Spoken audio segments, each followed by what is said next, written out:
you, Michael. So that was my marketing piece there. Just want to let you know. Thank you. Well, first of all, thank you so much. I've got a lot of stuff to cover, and I know the intent really today is to hopefully impart a few lessons I have learned.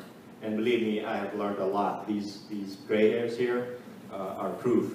But it's been a great journey, and this is, for me, almost a beginning. I'm looking forward to greater things in our company and what we can do for our community. So, again, it's a pleasure, and it is an honor for me to be here this morning. Feel free to ask me questions at any time. I've got 30 minutes. I'm going to be zipping through these things. Everybody can hear me in the back? Yep. Good? All right, thank you. So, the name is Shailesh Patel. I know it's a tough one, but I don't have a abridged version like Sam or Sean or anything like that. It is Shailesh. I am the president and the founding member of our company, Dredging Marine Consultants. We're here in Port Orange, where our corporate office is. But in the last 14 years, we're almost going to be in our 15th year. We've got now offices in St. Augustine, Tavares, and Fort Pierce. So this is my story, and I'm sticking to it. All right. So once upon a time, I grew up in Zambia, in Central Africa. I came to this country to get a degree in agriculture. I had a passion for agriculture. You know, over the weekends, I was gardening with my mom. Our family was always in the garden. Always wanted to grow and become a farmer. My thought was I was going to be sitting on a tractor, plowing land, growing crops. My father, when I was in high school, invested in 6,000 acres of land that was fertile for coffee. And we're going to start a coffee plantation. We got a manager from India where coffee is grown so that we can establish this. Long story short, I came to this country to get a degree in agriculture, went to North Carolina A&T in Greensboro, got my undergraduate degree, got a chance to get into graduate school, the first in my line of family members to get a master's. So I thought, why not? Always great to be first, right? So went to Corvallis, took my worldly possession in my Corolla, drove to Corvallis, drizzled all the time in Corvallis. But the research side wasn't that great. Fortunately, someone at University of Florida was looking for me. And I said, well, I'm going to come, thank you. Come to the University of Florida and do my research. Stayed there for my master's.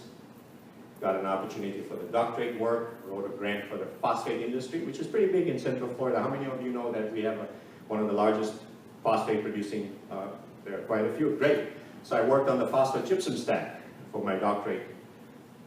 And that opportunity came when a company was doing some work, and they said, hey, you're doing your research. We need someone in your field to come and help us. So I went, did it.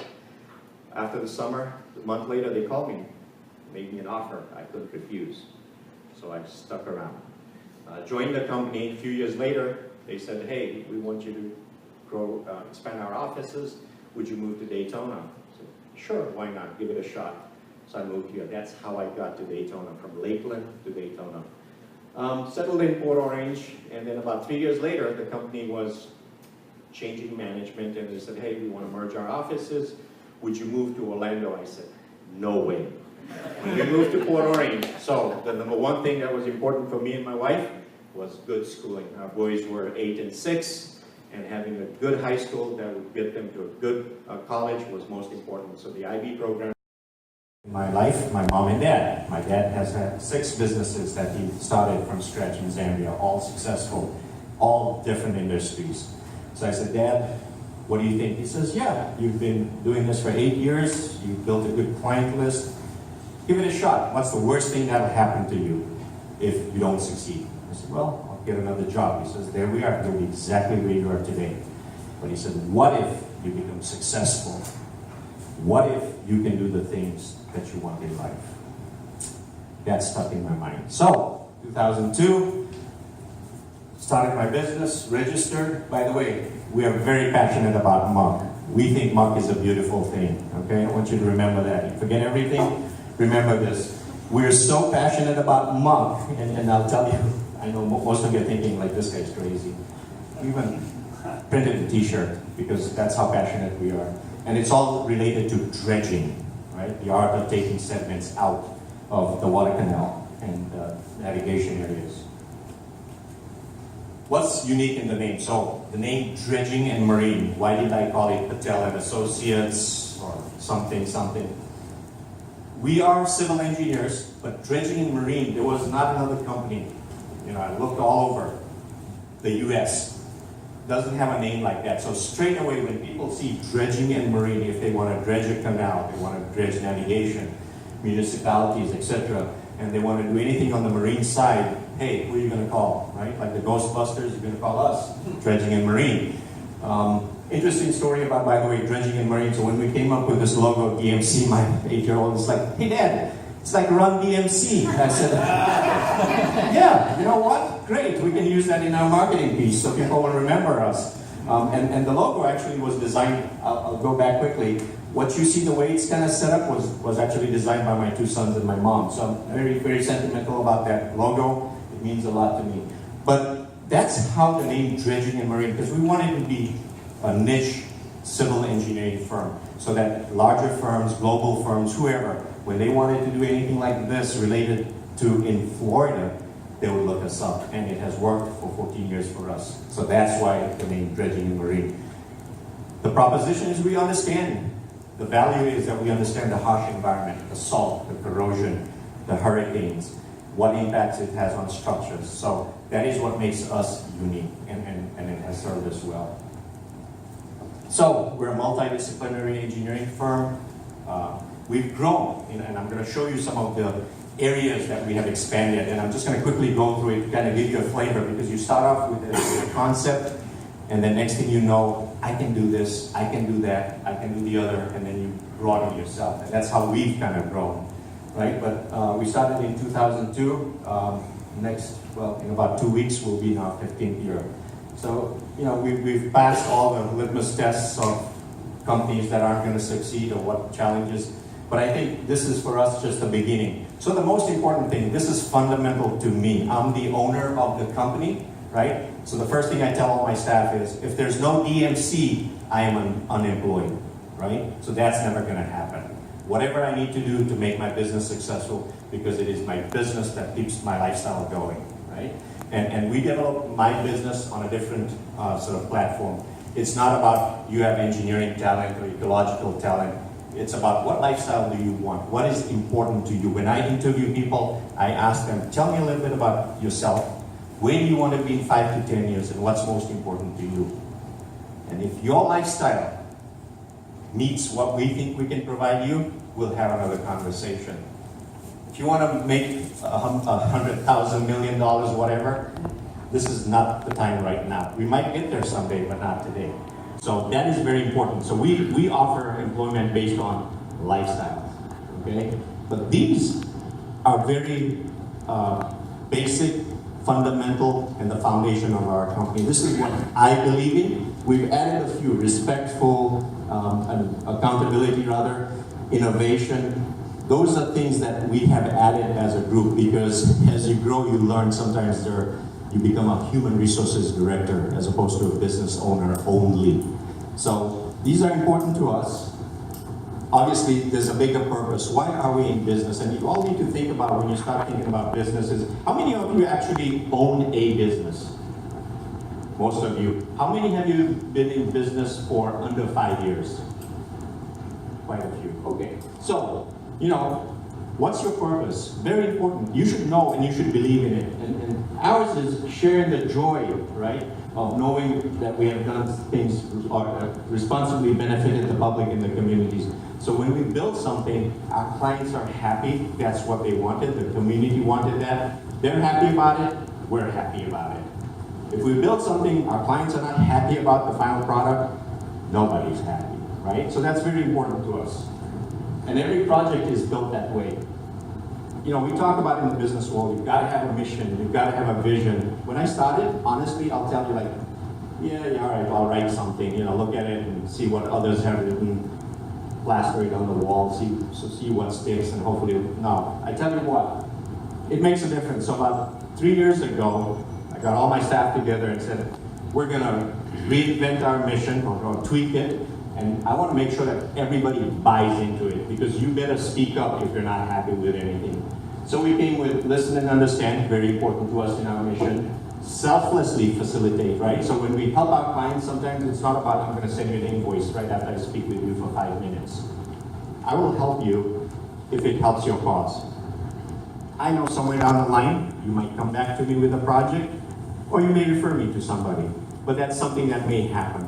Nonetheless, we will selflessly, very important, facilitate. We provide solutions, right? If we can provide solutions, I'm an asset to somebody, right? And then I've got to be responsible, right? Can't hide mistakes. You can't hide things and say, hey, I'm going to do it for this or for that. It's got to be something you truly believe in. Very important. Your vision, where are you going? Where are you going? What's the final outcome? So this one was kind of interesting. So one of the staff members said, we didn't have the word be elite, right? Consulting firm. It says, if we're just doing it, we're one of 100,000 engineering firms. We've got to be different. So I said, all right, I'll add this if everybody says we want to be the elite. Now, what are we going to do? Because I know we're, at this moment, are not the elite. To be the elite, everything has to work, right? I could stay at home. I could be in Timbuktu for the next 5 months, and my company should be running if we're the elite. So we're working on that so that we've got a time frame. By 2020, I want to have a company that is going to function without Shailesh being in there, right? And there's a reason to that, because I want to make sure that any employee within our company, from our secretary, administrative assistant, to our ecologist, to our engineers, if I take one of them and pull them out, my company should still function without having a problem, right? So how do I set that up?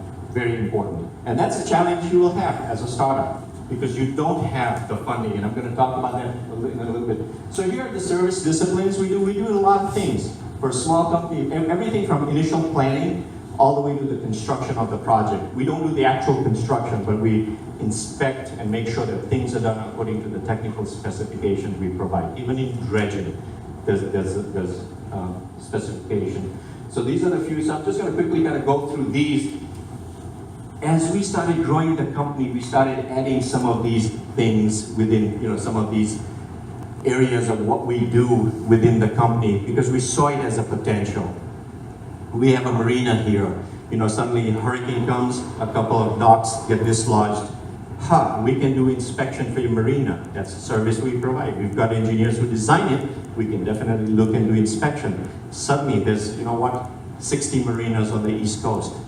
Each one could be our client, right? So you start multiplying like the profit. Those of you who watch the profit, you see something, you start multiplying by the number, you take a conservative number of what it might cost. Suddenly you say, there's about 200,000 in revenue potentially sitting out there.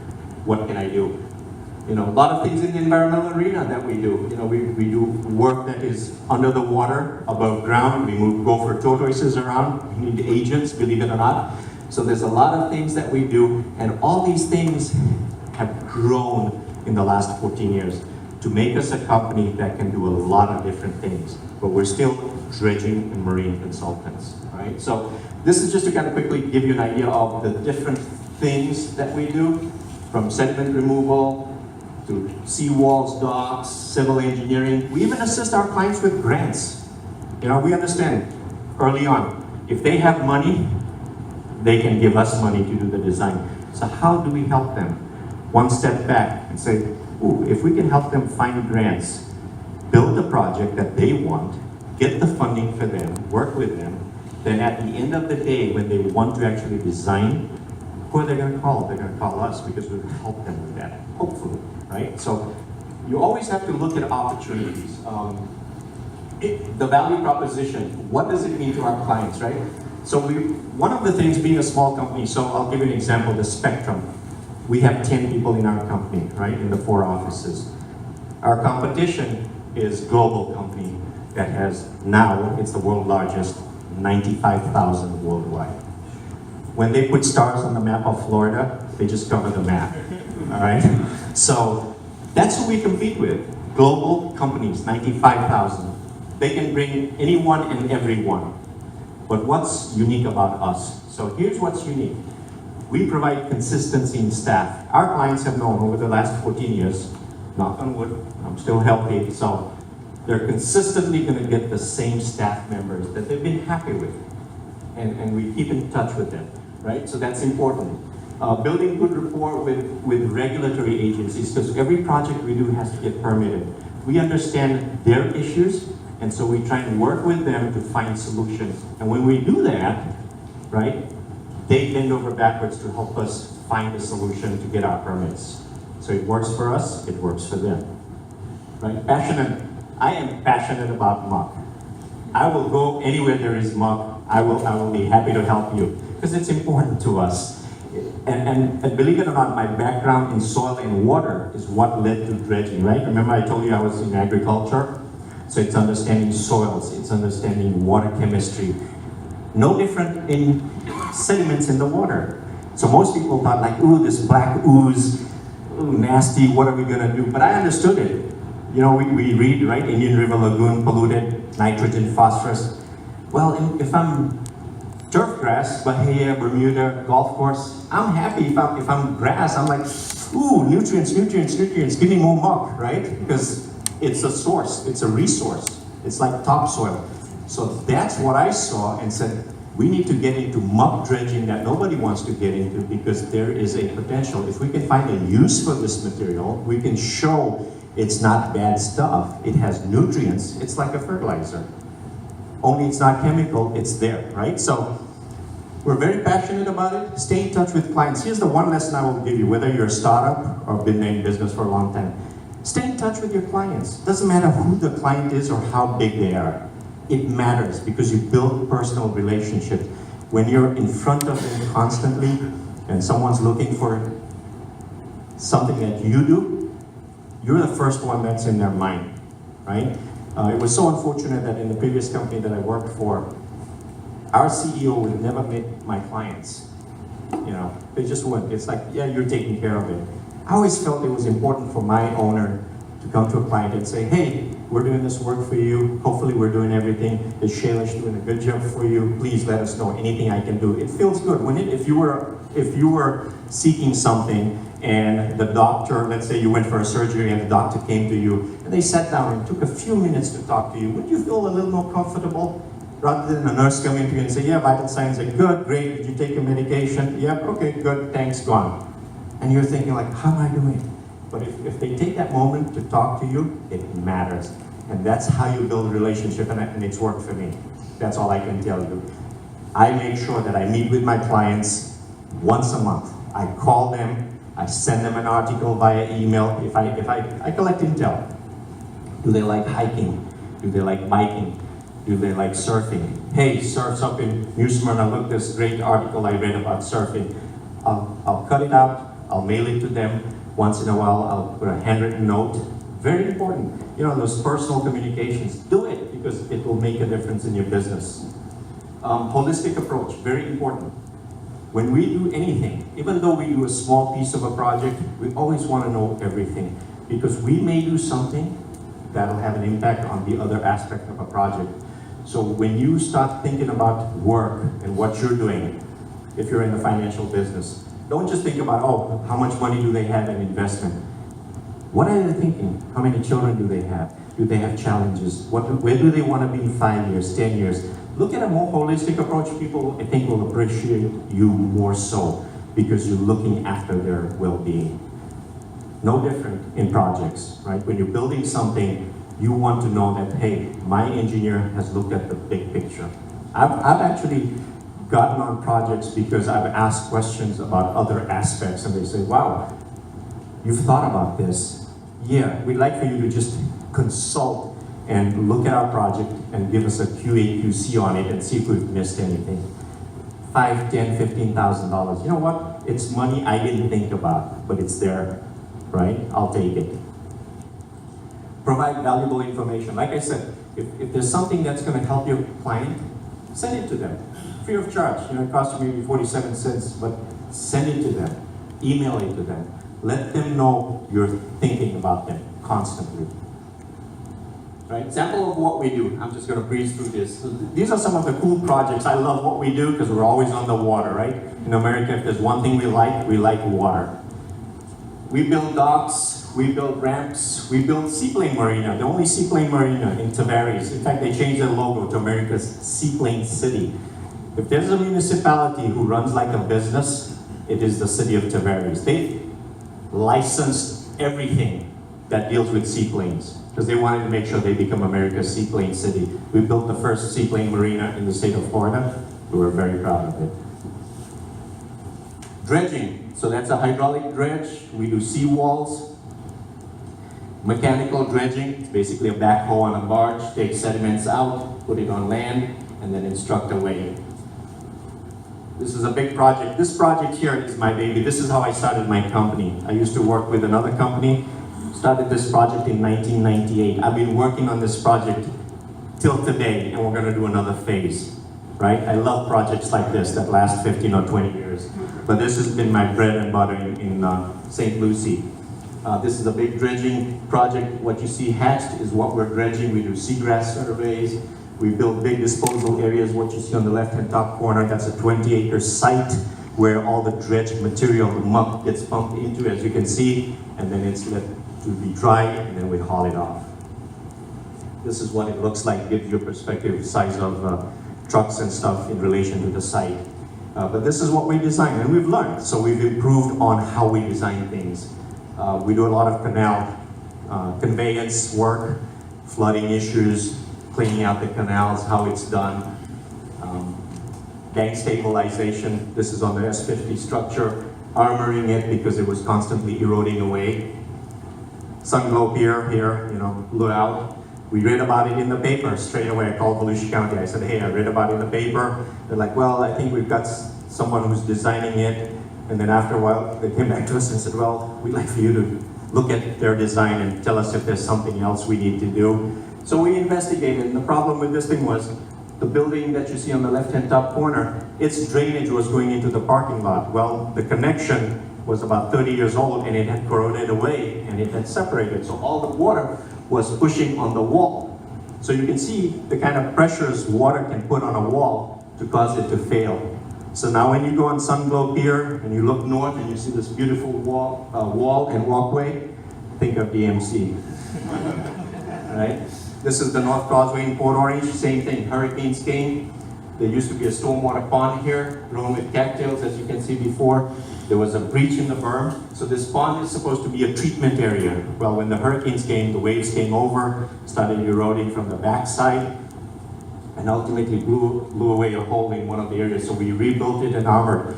Just like Katrina in New Orleans, it wasn't the impact of waves hitting the dikes, right, from the front. It was when it topped over and it was trying to come out from the back end that it started eroding from the back end to the point where the front couldn't hold anymore and those dikes collapsed. So that's what happens. Don't mess with water. This is at the marina, the Halifax Marina. For many years, environmental groups tried to plant things on the shoreline next door. It got washed away. We said, look, you need to have something that protects that. So we built, this is called a wave break. It's in the water and it breaks the waves, right? If you go there today, it is filled with mangroves. So it's protecting the shoreline. It's a habitat for juvenile fish. Created a great habitat, but we're very proud of this project. In fact, it's funny, if you go north of this wall here, and this is actually where the armory, they were talking about the homeless sort of establishment. So if you ever get a chance, go look at this area. As soon as the seawall and the rock revetment has ended, you'll see the shoreline there has been eroded further in. So you've lost land. It's very important to understand these things because once it goes in the water, again, seawalls. This is Edstone Park, State Road 44. As you go over the bridge there, it's on the south side. This is what it used to look like, sand cement bag. We went ahead, this is actually an ADA compliant railing. So it has little slats in it where folks in wheelchair and stuff can sit and they can still fish and do the things that others do. So very proud of these projects. We do ball fields. You know, we're engineers, we can do anything. No, just kidding. But this was a great project, right? So this was one where the city of Tavares again called us, and this is how we got in, helping your client think. So a large firm came up and said, hey, you've got this 40-acre site. it will cost you $750,000 just to flatten the land so that you can build this concept. And I said, I coach soccer, right? I volunteer, I coach at Spruce Creek High School, JV soccer. But I've been doing it for 18 years. I've been to many complexes around Central Florida. So I said, why don't you terrace this? So you don't have to move the sand out. Huh, nobody thought about that. And I was like, really? Okay. So we have now terraced so that we can build 2 ball fields. And Chet Lemon, anybody know Chet Lemon? Detroit Tigers, Hall of Famer, right? So we actually worked with him. My engineer was like almost drooling. He's like, you know who that guy is? Like, no, that's Chet Lemon. Okay, Hall of Famer. Like, he actually brought a card with him. So when he was young, he was collecting cards. He had a Chet Lemon card, and so he had Mr. Lemon signed the card, and he was like thrilled, like he was like a little kid. But it was great. It was great to meet a Hall of Famer. I've never met one, so. Anyway, cool things, restrooms. We do Port Orange River Walk, right? Pride and joy, because I live there. I want to make sure this project becomes the best thing Port Orange has ever had, all right? And we're going to make sure. We've just started the construction of the second phase, which is this area here. Splash pads, playgrounds, green space, and it's going to be a great project. I think it's going to help us draw the community. It's going to help the redevelopment on US 1. And we're very excited about that. So we do a lot of cool things. Palatka Riverfront, if you ever go there, State Road 100, look over the water, St. John's River, you'll see the marina, in fact, left-hand top corner. We designed that, okay? So very proud of that. They have actually the bass tournament, one of the big circuits, now is brought here, and they do a tournament every year. So we get involved in cool things. You know, Sunsplash Park, there was no seawall. You can see the erosion on the top, how the banks are eroding constantly. So we helped stabilize that project for the county. So a lot of cool things. Oh, of course, can't forget the Veterans Memorial. We're doing the fishing pier underneath. So that was a nice project for us. In fact, getting to the crux of it, right? To help you folks, hopefully. So what are some of the early challenges? Well, when you start a business, you're everything. When you start a business, you're from janitor to president and everything in between. You pick up the trash, you vacuum the carpets, unless you've got money, of course, when you start off. I didn't have a lot of it. So you're everything. You're the technician, you're the manager, you're the entrepreneurial guy, right? The guy who's working on the business. So if you've read the E-Myth, right? Someone here had a book, E-Myth. Read that book. There we are. That's the book, The Entrepreneurial Myth. Great book, talks about mostly McDonald's, one of the smaller businesses, right? No matter where you buy the French fries at McDonald's, they all taste the same. They've got systems in place. You have no track record locally and you're unknown. So that's another challenge, right? Do people know you? When you say, I just started the business last year. All right, well, I'm not sure if I want to do business with you and you have the experience. So it's how you talk about yourself. Funding, right? We all know the truth. Any bankers here? Don't be shy, raise your hand. All right, one guy, all right, I won't be too hard on it. All right, I won't. I'm not a banker though. Okay, good. All right, so bankers, the only time bankers give you money is when you have a lot of money. All right, that's the reality. They don't give you money if you don't have money, all right? So that's the truth. So good luck with finding funding from banks. Insufficient funding to hire talent. So here's one thing I will tell you. I always thought I really needed some talent, right? High-end talent. What I've learned through the years is you can actually help mentor that talent to how you see your company operating. And that's more important than having, it's good to have the talent, no doubt. I mean, we need engineers who can design, but they don't have to be rocket scientists, right? You can grow them to what you need. And the issue still continued, right? So these challenges still continue. So 3 years ago, I had a moment called the Business Renaissance. That's my, read a book, so I just came up with that. The idea is that I took my company and I said, all right, we're up and down in revenues, we have challenges, but now we're at a stage where I can make some changes because I have staff, right? So what am I gonna do? So 3 years ago, I said, we're gonna dissect the company. We're gonna break it down into pieces. So I went to anyone and everyone who would listen to me. I went to SCORE, I went to the UCF Incubator, I still do, Nexus, CEO, Rollins College, CEO Exchange, I'm part of that. Andy's here. Emerging Leaders SBA. This one is a fantastic course I'm taking right now. I drive to Tampa every 2 weeks for the next 10 months, learning great things about business. And then SBDC, Emily is here. SBDC has been a great asset to me. And a lot of things are free or really inexpensive. You must, if you're a business owner and you have a challenge, go to them. Go to SCORE. Ask, they will help you. All right? At the end, you have to make that initial, step of what do I need and what do I want to do, right? If you don't do it, nobody else is going to do it. That's the reality. I don't care what you do, it's not going to work. So it was long and arduous, but here are a few things that happened since then, right? So we've opened like our St. Augustine office and our Tavares office. We focused on business areas that would provide immediate impact, right? You can't, when I dissected the company, I knew there were a lot of things I had to do. But when you do that, first thing you realize is, oh my God, I got so much, right? Just, hey, bits and pieces. You don't have to hit a home run every day, right? Singles and doubles still can win the game, right? So focus on a few things, but make sure you get them done. If you need someone to hold your hands, I go to Emily and say, Emily, I've got project management issues. Please hold my hand. I'm not shy, all right? I'm not shy when it comes to asking for free advice. I'll take it any day, right? You have to do that. The one thing as an owner I have realized a long time ago, and I thank my parents for it, is we never stop learning. I never stop learning. And I'm not shy. If I don't know something, I don't know it. I tell my boys, I've got 2 sons, 23 and 21. I tell them, I send you to college. If you don't understand something, raise your hand and ask a question. Because when you don't know the answer when it's asked in a quiz and you get it wrong, then you're wasting my money.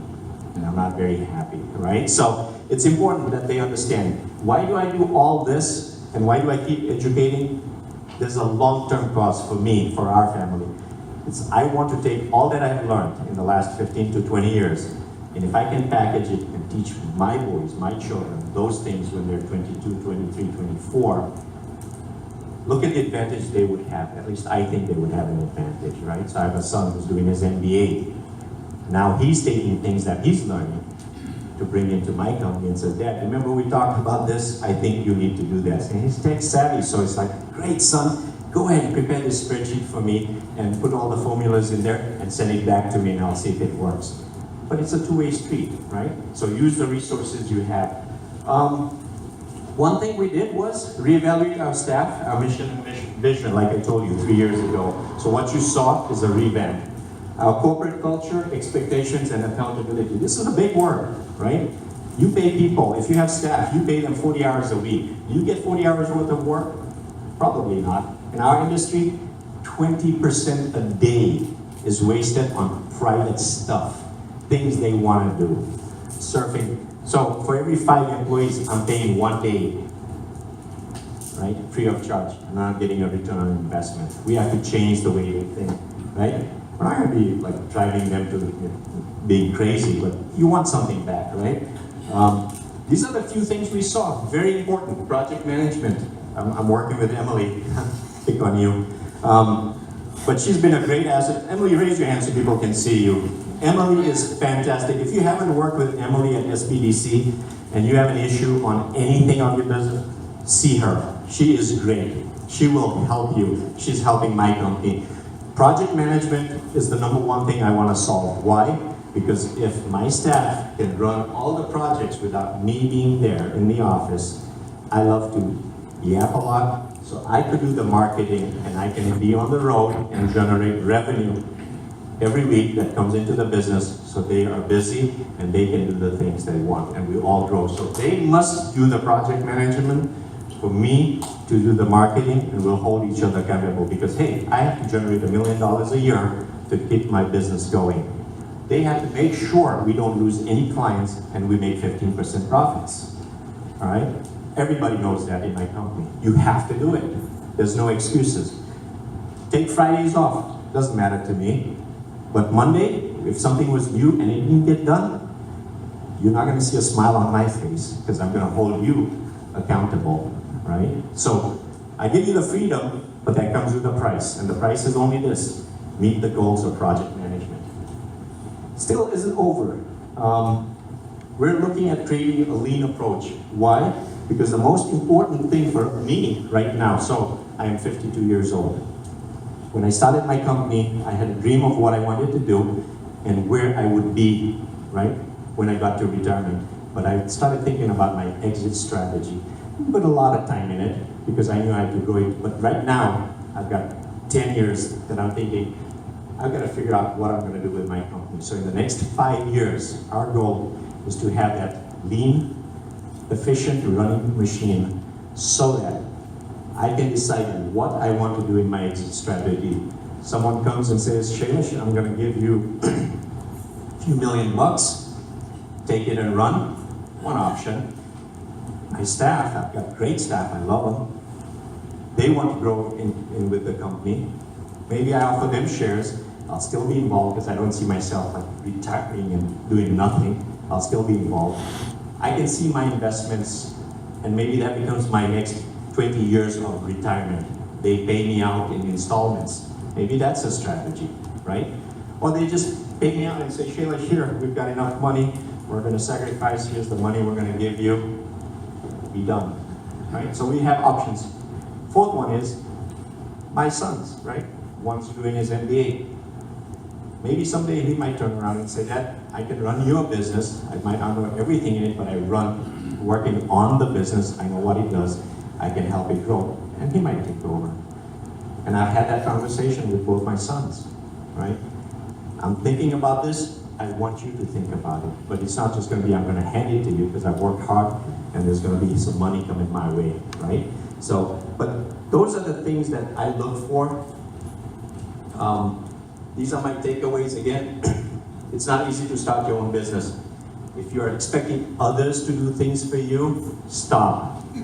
Stay where you are, all right? It's not easy, right? But it's fun. Failure is not an option. Find a way. Learn. You know, if you don't win something, don't be disappointed, down on yourself. Find out why.